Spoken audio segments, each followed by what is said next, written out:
সংবাদ সবাইকে স্বাগত জানাচ্ছি। আমি ফিরোজ তোহা। শুরুতেই সংবাদ শিরোনাম। বাংলাদেশের সর্বশেষ গুরুত্বপূর্ণ আপডেট সংবাদে আপনাকে স্বাগত। শুরুতেই সংবাদ শিরোনাম, পরে বিস্তারিত। শুরুতেই জানাবো, ঢাকার কেরানীগঞ্জে রূপালী ব্যাংকের ডাকাতের হানা, ৩ জনের আত্মসমর্পণ, ডাকাত গ্রেপ্তার। ঢাকার দক্ষিণ কেরানীগঞ্জের চুনকুটিয়া পাকাপোল এলাকায় রূপালী ব্যাংকের জিনজিরা শাখায় কর্মরত কর্মকর্তা কর্মচারীদের জিম্মি করে হানা দেয় ডাকাত দলের সদস্যরা। অস্ত্রশস্ত্র সহ শেষ পর্যন্ত আত্মসমর্পণ করেছে যৌথ বাহিনীর হাতে। আজ 19শে ডিসেম্বর সন্ধ্যায় তারা আত্মসমর্পণ করেছেন। এ সময় তাদের কাছ থেকে দেশীয় অস্ত্র জমা নিয়েছে র্যাবের সদস্যরা। আটকের পর তাদেরকে আইনশৃঙ্খলা রক্ষাকারী বাহিনীর গাড়িতে করে নিয়ে যাওয়া হয়। এরপর জানাবো, আইএমএফ চাইলেও বিদ্যুতের দাম বাড়বে না বললেন জ্বালানি উপদেষ্টা। বিদ্যুৎ জ্বালানি ও খনিজ সম্পদ উপদেষ্টা মোহাম্মদ ফাউজুল কবির খান বলেছেন, আন্তর্জাতিক মুদ্রা তহবিল আইএমএফ চাইলেও এবার থেকে আর বিদ্যুতের দাম বাড়বে না, তবে দুর্নীতি বন্ধ করে উৎপাদন খরচ কমিয়ে বিদ্যুতের ভর্তুকি কমানো হবে। জানাবো, ৬ দফা দাবি সাতপন্থীদের। রাজনৈতিক শক্তি ও তৃতীয় পক্ষের উস্কানিতে ত্রাসের রাজত্ব কায়েম করতে চাচ্ছে জুবাইরপন্থীরা। মিথ্যা প্রোপাগান্ডা ছড়িয়ে মাদ্রাসা ছাত্রদের ব্যবহার করে হামলা করছে ইজতেমার ময়দানে। আর সংবাদ সম্মেলনে সব কথা জানান তারা। এ সময় তারা বলেন, তাদের ৬টি দাবি রয়েছে। জানাবো, ফাঁড়িতে ফেরার পথে পুলিশ কনস্টেবল নিহত, আরেক সদস্য আহত। পাবনা সদর উপজেলার শ্রীপুরের বালুবোঝাই ট্রলির চাপায় মাসুদ রানা ২৪ নামে এক পুলিশ কনস্টেবল নিহত হয়েছে। এই ঘটনা আহত হয়েছে আরেকজন কনস্টেবল মুস্তাফিজুর রহমান ৩৬। এই ঘটনার পরপরই অভিযুক্ত ট্রলি চালক ও তার সহযোগীকে আটক করে পুলিশে সোপর্দ করেছে এলাকাবাসী। জানাবো, নানামুখী মার পেছে বিপাকে ব্যবসা পরিস্থিতি, নতুন বিনিয়োগে স্থিতিশীলতা চান ব্যবসায়ীরা। রাজনৈতিক পরিস্থিতির নানামুখী সমীকরণের কারণে বিপাকে পড়েছে দেশের ব্যবসা বাণিজ্য পরিস্থিতি। নতুন বিনিয়োগের আগে স্থিতিশীল রাজনৈতিক সরকারকে ক্ষমতায় দেখতে চান অনেকেই, তবে বিগত দিনে জঞ্জাল সরিয়ে সংস্কারের পক্ষেও মত রয়েছে অনেক ব্যবসায়ী নেতাদের। এবং সর্বশেষ জানাবো, ভারতের পার্লামেন্টের সামনে বিরোধীদের সঙ্গে সংঘর্ষ বিজেপির। রাহুল গান্ধীর বিরুদ্ধে হত্যা মামলা। ভারতের স্বরাষ্ট্রমন্ত্রী অমিত শাহ আম্বেদকরকে এ নিয়ে এক বিরূপ মন্তব্য করায় আজও দেশটির পার্লামেন্ট ভবনে হাতাহাতি এবং ব্যাপক সংঘর্ষের ঘটনা ঘটে। পাল্টা বিক্ষোভে পুরো সংসদ ভবন অচল হয়ে পড়ে। এছাড়াও কংগ্রেস এবং বিজেপি একে অপরকে সংবাদ সম্মেলন করে সংসদ ভবনে প্রবেশে বাধা দিয়েছে। শুধু তাই নয়, বিরোধী নেতা রাহুল গান্ধীর বিরুদ্ধে হত্যা মামলাও দায়ের করা হয়েছে। খবর ভারতীয় সংবাদ মাধ্যম এনডিটিভি। প্রিয় দর্শক, এতক্ষণ শুনছিলেন সংবাদ শিরোনাম, এবারে বিস্তারিত। তবে তার আগে বন্ধুরা, অনুরোধ থাকবে এই সংবাদটিতে একটি লাইক দিন। এই চ্যানেলে আপনি নতুন হয়ে থাকলে আমাদের সংবাদটি দেখতে দেখতে চ্যানেলটি সাবস্ক্রাইব করে রাখুন, যাতে করে বন্ধুরা আমাদের পরবর্তী লেটেস্ট আপডেট সংবাদগুলো সবার আগে আপনার কাছে পৌঁছে যায়। কমেন্ট করে আপনার মূল্যবান মতামত জানিয়ে দিন আপনি বিশ্বের কোন দেশ থেকে বা বাংলাদেশের কোন স্থান থেকে আমাদের সংবাদটি দেখছেন এবং শুনছেন। এবারে বিস্তারিত। কেরানীগঞ্জের রূপালী ব্যাংকে ডাকাতদের হানা, ৩ জনের আত্মসমর্পণ। ঢাকার দক্ষিণ কেরানীগঞ্জের চুনকুটিয়া পাকাপোল এলাকায় রূপালী ব্যাংকের জিনজিরা শাখায় কর্মকর্তা কর্মচারীদের জিম্মি করে হানা দেয় ডাকাত দলের ৩ সদস্য। এরপর অস্ত্রসহ আত্মসমর্পণ করেছে বলে জানিয়েছে র্যাব। যৌথ বাহিনীর ডাকে সাড়া দিয়ে বৃহস্পতিবার ১৯শে ডিসেম্বর সন্ধ্যায় তারা আত্মসমর্পণ করেন। এ সময় তারা ৩টি দেশীয় অস্ত্র জমা দেয়। আটকের পরে তাদেরকে আইনশৃঙ্খলা বাহিনীর গাড়িতে করে নিয়ে যাওয়া হয়। বৃহস্পতিবার সন্ধ্যা ৫:৩০টার দিকে ঘটনাস্থলে র্যাব ১০ এর অধিনায়ক খলিলুর রহমান হাওলাদার সাংবাদিকদের বলেন, আলোচনার মাধ্যমে ডাকাত দলের সদস্যরা অস্ত্রসহ আত্মসমর্পণ করেছে। ভেতরে কোনো হতাহতের ঘটনা ঘটেনি, অর্থ লোপাটেরও কোনো ঘটনা ঘটেনি।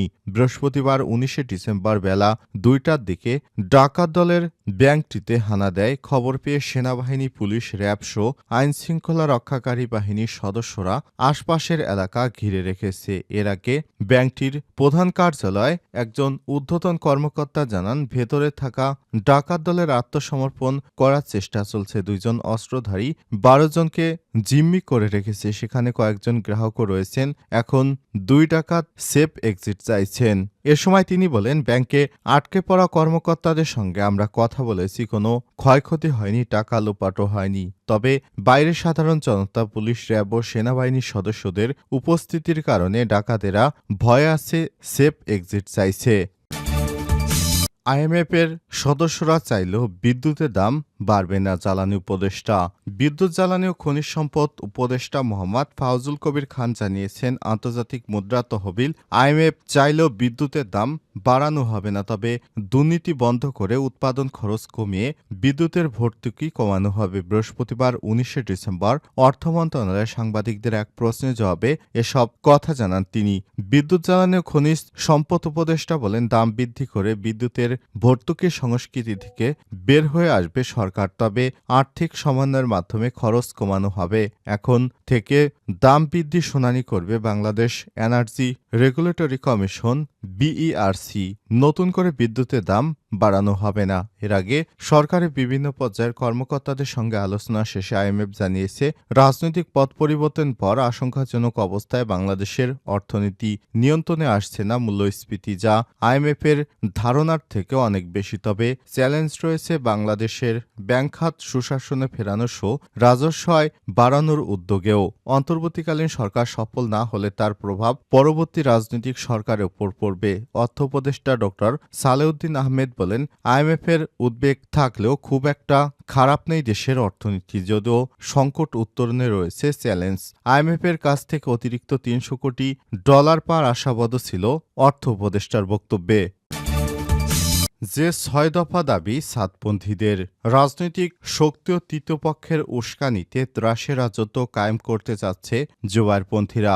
মিথ্যা প্রোপাগান্ডা ছড়িয়ে মাদ্রাসা ছাত্রদের ব্যবহার করে হামলা করছে ইজতেমা ময়দানে। বৃহস্পতিবার 19 ডিসেম্বর দুপুরে সংবাদ সম্মেলনে সব কথা জানিয়েছেন তাবলিগ জামাতের সাতপন্থী মুফতি মোহাম্মদ শফিউল্লাহ মাক্কি। তিনি বলেছেন, আমরা চাই এ সময় সাথীদের প্রতি আহ্বান জানান এমন কোনো পরিস্থিতি না ঘটতে যেখানে আবারও অস্থিরতা তৈরি হয়। শফিউল্লাহ মাক্কি আরও বলেছেন, আমরা সরকারের প্রতি আস্থা রাখতে চাই। আলোচনার মাধ্যমে সব ঘটনার সুন্দর একটা সমাধান হবে বলেও প্রত্যাশা করেছেন তিনি।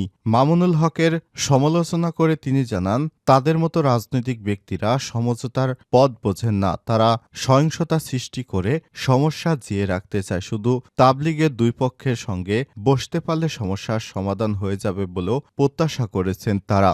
মুফতি মোহাম্মদ শফিউল্লাহ মাক্কি বলেছেন, আমরা তাবলিগে রাজনৈতিক হস্তক্ষেপ এবং মাদ্রাসা ছাত্রদের ব্যবহারের মাধ্যমে যে সংঘাত সৃষ্টির চক্রান্তের তীব্র নিন্দা প্রতিবাদ জানাই। আগামী বিশ্ব ইজতেমায় মাওলানা সাদ কান্দলবির অংশগ্রহণ নিশ্চিত করতে হবে। 2 কাকরাইল মসজিদ সাতপন্থীদের স্বাভাবিক কার্যক্রম নির্বিঘ্নে পরিচালনা করতে দিতে হবে। 3 টঙ্গীর ইজতেমা ময়দান সরকারের নিয়ন্ত্রণে রেখে সাতপন্থীদের ইজতেমার আগে বুঝিয়ে দিতে হবে। আগামী বিশ্ব ইজতেমা সুন্দরভাবে আয়োজনের জন্য সরকার এবং সংশ্লিষ্টদের সহায়তা নিশ্চিত করতে হবে। সারা দেশে সাতপন্থীদের উপর আক্রমণ ও নির্যাতন বন্ধ করতে হবে। মসজিদে বাধা সৃষ্টি রোধে কার্যকর পদক্ষেপ নিতে হবে। তাবলিগের অভ্যন্তরীণ বিষয়ে রাজনৈতিক নেতাদের হস্তক্ষেপ বন্ধ করতে হবে। ফাঁড়িতে ফেরার পথে পুলিশ কনস্টেবল নিহত, আরেক সদস্য আহত।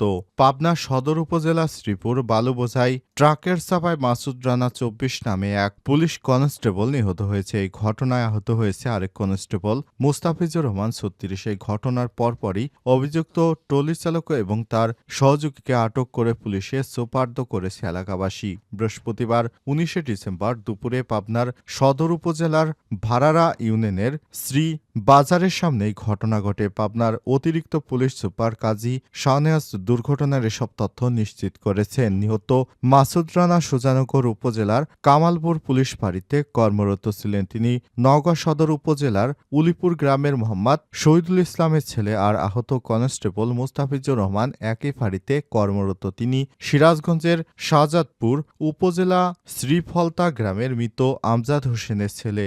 আটককৃতরা হল ট্রলি চালক পাবনা পাবনা সদর উপজেলা চর বলরামপুর গ্রামের মৃত মিজানুর রহমানের ছেলে কাউসার প্রামাণিক ২০ এবং তার সহযোগী একই গ্রামের মোহাম্মদ কালু বিশ্বাসের ছেলে আহাদ বিশ্বাস ১৬। পাবনার অতিরিক্ত পুলিশ সুপার কাজী শাহনেওয়াজ জানায়, পাবনায় পুলিশ লাইন্সের কাজ শেষে দুপুরে মোটরসাইকেল যোগে কনস্টেবল মাসুদ রানা ও মুস্তাফিজুর রহমান সুজানগরের কমলাপুর পুলিশ ফাঁড়িতে যাচ্ছিলেন। এ সময় শ্রীপুর পৌঁছালে পাশের রাস্তা থেকে বালু বোঝাই ট্রলিটি গিয়ে সরাসরি তাদের মোটরসাইকেলে ধাক্কা দিলে ঘটনাস্থলে মাসুদ রানা মারা যায়। আহত মুস্তাফিজুর রহমানকে উদ্ধার করে পাবনা জেনারেল হাসপাতালে ভর্তি করে স্থানীয়রা। এ সময় বিক্ষুব্ধ এলাকাবাসী ট্রলি চালক এবং তার সহযোগীকে আটক করে পুলিশকে খবর দেয়। খবর পেয়ে পুলিশ ঘটনাস্থল থেকে নিহতের মরদেহ উদ্ধার ও অভিযুক্ত ২ জনকে আটক করে সদর থানায় নিয়ে আসে।